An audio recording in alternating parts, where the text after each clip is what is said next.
All right, ladies and gentlemen, welcome back to the channel, man. Houston Rockets take down the Utah Jazz, and the Utah Jazz without Donovan Mitchell tonight, and I think what if they lost like 6 of their last 7? But what a way to end the basketball game. Kevin Porter Jr. with yet another dagger in the same exact spot.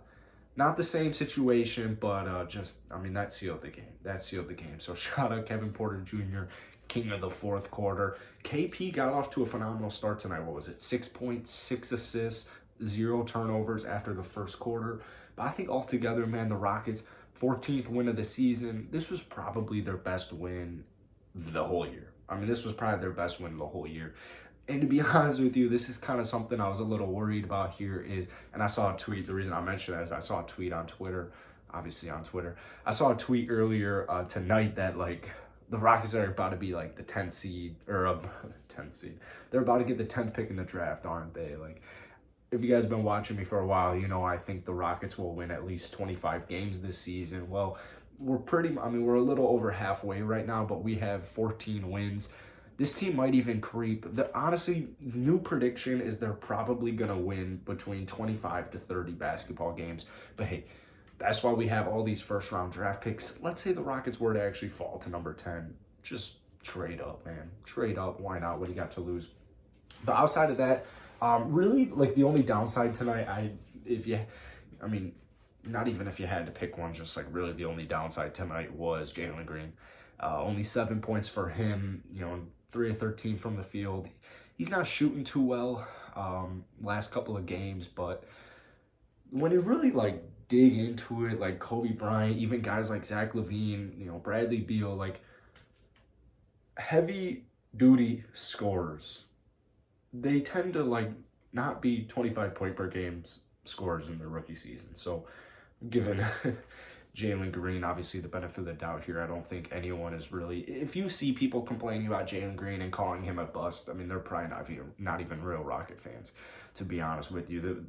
We have a whole year and people are already writing him off. We're literally halfway through the season and it's really not Rockets fans. It's mainly just outside NBA fans just kind of giving their input on the Rockets. And they see a stat line 3 of 13, 7 points, and you start to see those happen, a couple times a year, and you compare it to a guy like Evan Mobley, and you're bust, bust, bust, bust, bust. But absolutely not, absolutely not. Jalen Green dropping 30 points in just his third NBA game. That showed me enough. That showed me that he has enough potential. Christian Wood, 13 points, 16 rebounds. Loved what he can do rebounding the ball-wise. I hate this about Christian Wood so much, man. This guy, literally, it was late in the fourth quarter, and Christian Wood pulls down a very important rebound with a minute left, less than a minute left. And I think it was Mike Conley who swiped it right out of his arms. And Christian Wood, what does he do? Goes to the ref, turns at the ref, flaring of the arms, and it's dude, you just got the ball stolen from you. It's not the ref's fault. It's not the ref's responsibility. There was no foul. You just lost the basketball. Stop looking at the damn ref anytime something doesn't go your way. That's my insane complaint with Christian Wood.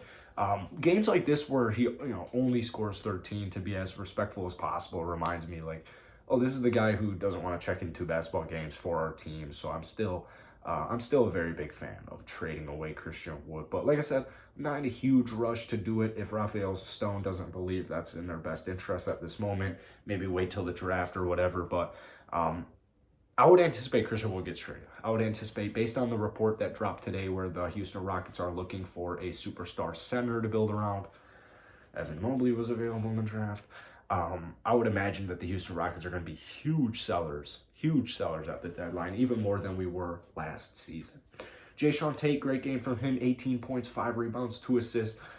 He had a great backdoor cut late in the game, just snuck right by Rudy Gobert. But really, off of the bench was where the magic kind of happened. Garrison Matthews had, I want to say, definitely the best game in a Rockets uniform for him. Tied his season high, 23 points. He was plus 22. The whole bench just absolutely feasted. Absolutely feasted. I'll read them all. Plus 16 for KJ, plus 22 for Garrison, plus 20 for Armani Brooks. It's funny because Şengün and Christopher were kind of like the worst plus minus on the team, but those are the most exciting guys to watch. Garrison Matthews, 5 threes, got to the free throw line a bunch of times. This guy was making threes from literally the parking lot of Salt Lake City, wherever the hell the Jazz plays at Vivint, I don't even know. The man was on fire, and the announcers were kind of touching on this as well. Garrison Matthews, he's streaky. You know, he's streaky. But this is a guy who not too long ago was the Rockets' highest average fourth quarter scorer. So Garrison Matthews, I can't wait to see, you know, anytime I post a video where I talk about Garrison Matthews, I mention 3 years from now when this Rockets team's in the playoffs and you got a guy like Garrison Matthews as your 8th best man, 9th best man, 10th best man, that's when Garrison Matthews is really going to pay off. But I'm loving these games in between them because obviously that's a ways away. But I think Garrison Matthews, once again, great signing, great find. Looking back in retrospect, it's kind of crazy that he was actually like a free agent. Pretty crazy he was a free agent. Armani Brooks, good game from him, 9 points. Need to see more Armani Brooks, and that's a huge reason why I want to see Eric Gordon traded. Eric Gordon had a great game. I mean, the stats don't really do him any justice. 6 of 10 from the field, 3 of 4 from downtown, 16 points.